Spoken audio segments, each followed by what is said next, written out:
कौन सी अमावस्या? सोमवती अमावस्या।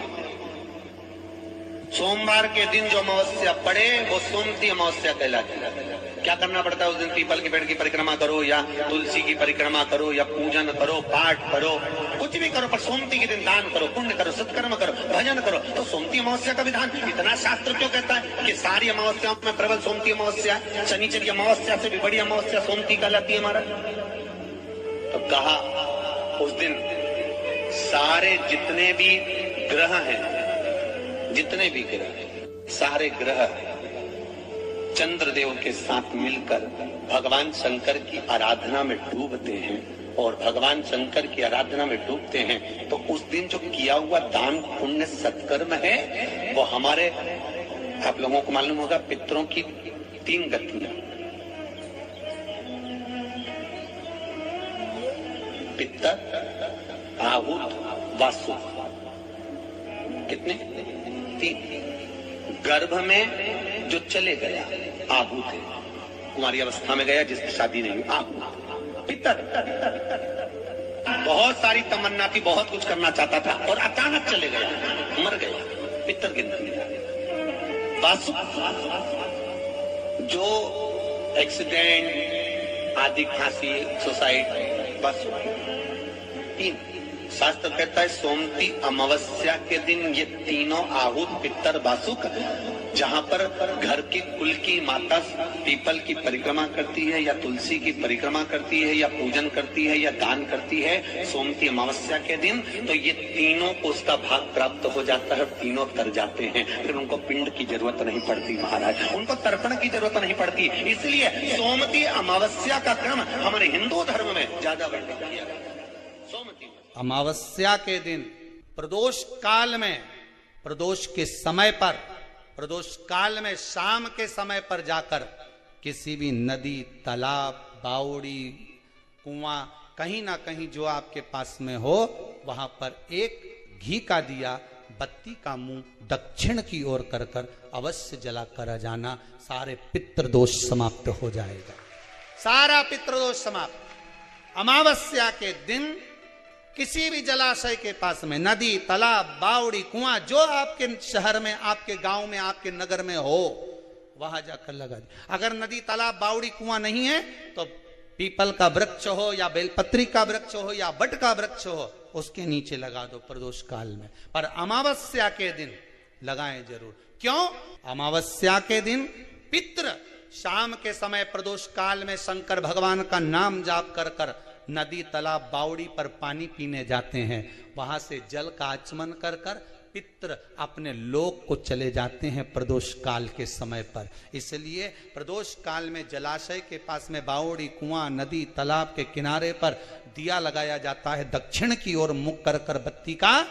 तो पितृ आशीर्वाद देते हुए जाते हैं कि फलो फूलो, आगे बढ़ो, उन्नति करो, तरक्की करो। ये पितरों का आशीर्वाद रहता है, पितरों का वर रहता है। आप देंगे उसको मिलेगा। बात आपसे पूछे हैं, एक घर में एक माता के 4 पुत्र हैं। अगर एक पुत्र भी एक दुखी हो जाएगा तो दुख भाई को नहीं होगा, दुख बहन को नहीं होगा, दुख सबसे ज्यादा अगर किसी को होगा तो घर में जो बूढ़ी माँ रहती है ना, घर में जो बुजुर्ग माँ रहती है, जिसकी औलाद है, जिसकी संतान है, सबसे ज्यादा दुख उस मां को होता है। उसी तरह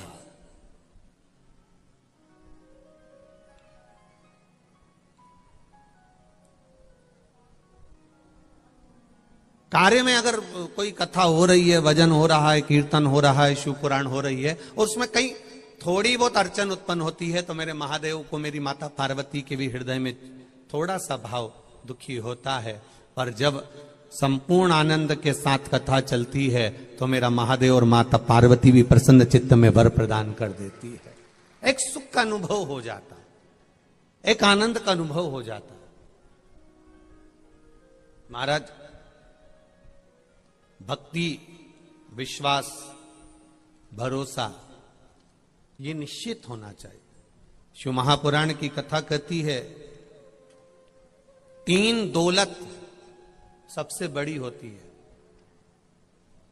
दुनिया की सबसे बड़ी दौलत में 3 दौलत है। पहली है तुम्हारे घर में धन बढ़े उससे मतलब नहीं होना चाहिए, तुम्हारा दिल बड़ा होना चाहिए। यह दुनिया की सबसे पहली दौलत है।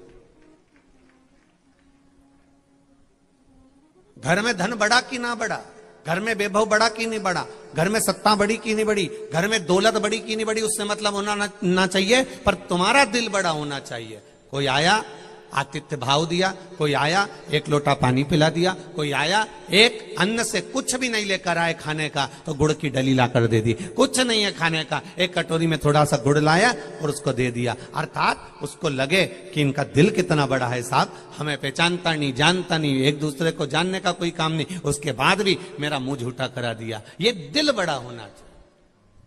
3 दौलत में सबसे प्रथम नंबर पर है तुम्हारा वैभव बढ़े कि ना बढ़े, तुम्हारा धन बढ़े कि ना बढ़े, तुम्हारी सत्ता बढ़े कि नहीं बढ़े, तुम्हारा दौलत बढ़े कि ना बढ़े, पर तुम्हारा चाहिए निश्चितता होना चाहिए। दूसरे नंबर पर दूसरी दौलत है दुनिया की सबसे बड़ी, तुम्हारा दिमाग ठंडा होना चाहिए। ये दुनिया की 3 दौलत में से दूसरे नंबर की दौलत है कि तुम्हारा मस्तिष्क, तुम्हारा दिमाग, तुम्हारा हृदय, तुम्हारा चित्त, तुम्हारी वृत्ति ठंडी रहे। थोड़ी सी देर में क्रोध आ जाना, फिर उसमें गुस्सा आया, गर्म हुए कि उसका कोई आनंद ही नहीं पाए। यहां इतने सारे किसान बहन भाई बैठे हैं, इन सबको मालूम होगा देपालपुर की धरा पर कथा चल रही है, आस्था चैनल पर लोग कथा सुन रहे हैं, पूरा विश्व इस कथा को सुन रहा है। माता प्रसूति शिव महापुराण की कथा चल रही है। एक एक घर घर में टीवियों पर लोग कथा सुन रहे हैं, फेसबुक यूट्यूब मोबाइल पर कथा सुन रहे हैं। यहाँ जितने लोग किसान बहन भाई कथा सुन रहे हैं, जितने लोग कथा श्रवण करने बैठे हैं, उनके ज्ञात में, उनके ध्यान में एक बात जरूर होगी कि बीज सोयाबीन हो, गेहूं हो, ज्वार हो, मक्का हो, तरबूजा, खरबूजा, करेला, जो बीज आप पृथ्वी में बो रहे हो, उस बीज को अगर कढ़ैया में डालकर आगी में अगर सेक लिया जाए, आगी में उसको तपा लिया जाए और तपाने के बाद आगी में सेकने के बाद उस बीज को बोया जाए तो उसमें अंकुर होएगा, उसमें पौधा लगेगा। बोलते जाओ जरा, जम के बोलो रे देपालपुर वालों, आवाज नहीं आ रही, जम के बोलो, नहीं लगेगा। उस बीज को तुमने सेक लिया, ज्वार को सेक लिया, मक्का को सेक लिया, चने को सेक लिया, सोयाबीन को सेक लिया, गेहूं को तुमने कढ़ैया में डालकर सेक लिया और सेकने के बाद उसको जब आंच पर चढ़ाया, गर्म हो गया और गर्म होने के बाद उसको जमीन में बोया तो बीज अंकुरित होगा? नहीं होगा। वो बीज अंकुरित नहीं हो सकता। पर वही बीज बिना आंच पर चढ़ा हुआ, बिना गर्म किया हुआ, बिना तपा हुआ, बिना अग्नि के चढ़ा हुआ, वो बीज आप कहीं पर भी ले जाके पटक दो, अंकुरित होगा कि नहीं होगा?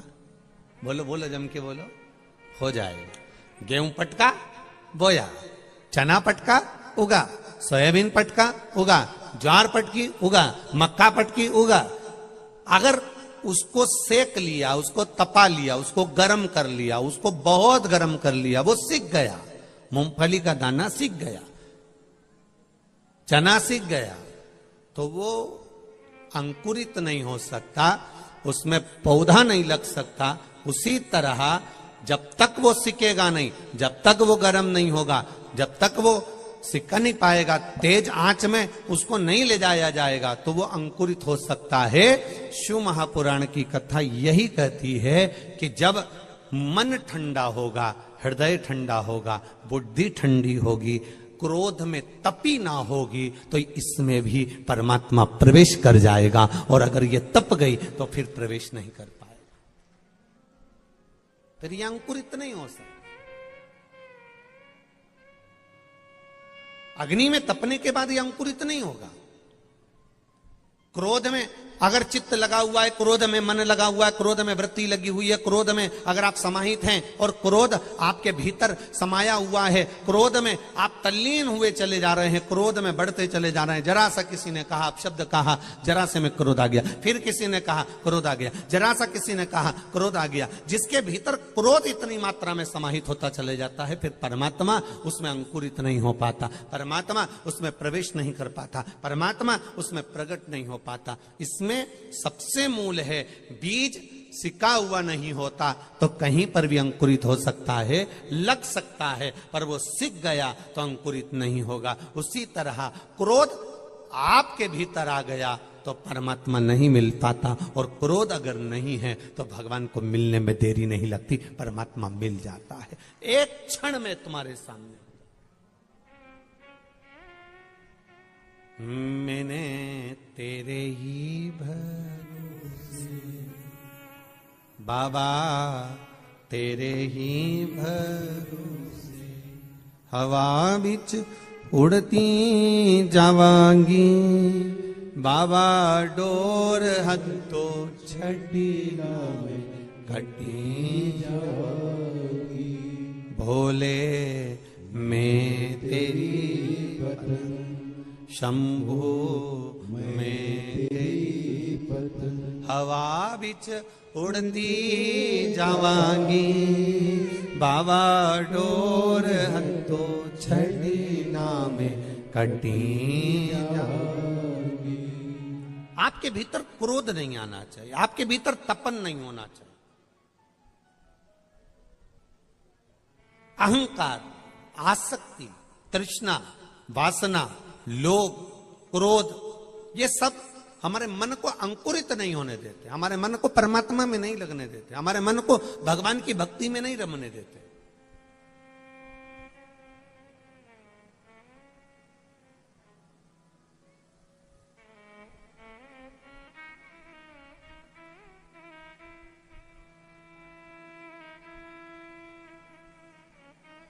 जब हमारे भीतर भगवान की अविरल भक्ति बढ़ती चली जाती है तो हृदय अपने आप शीतल होता चले जाता, हृदय अपने आप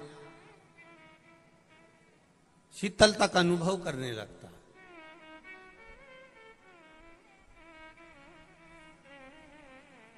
अब किसी का नाम रख दो शांति,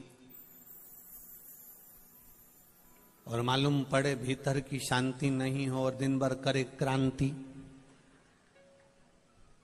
तो फिर वो शांति नाम रखने से मतलब क्या हो गया? भीतर की निर्मलता लेकर आइए, भीतर की शुद्धता लेकर आइए, और जब भीतर की शुद्धता आएगी, भीतर की निर्मलता आएगी। जैसे कई बार हम कथा में कहते हैं कि शिव जी को जल चढ़ाओ पर छल से मत चढ़ाओ।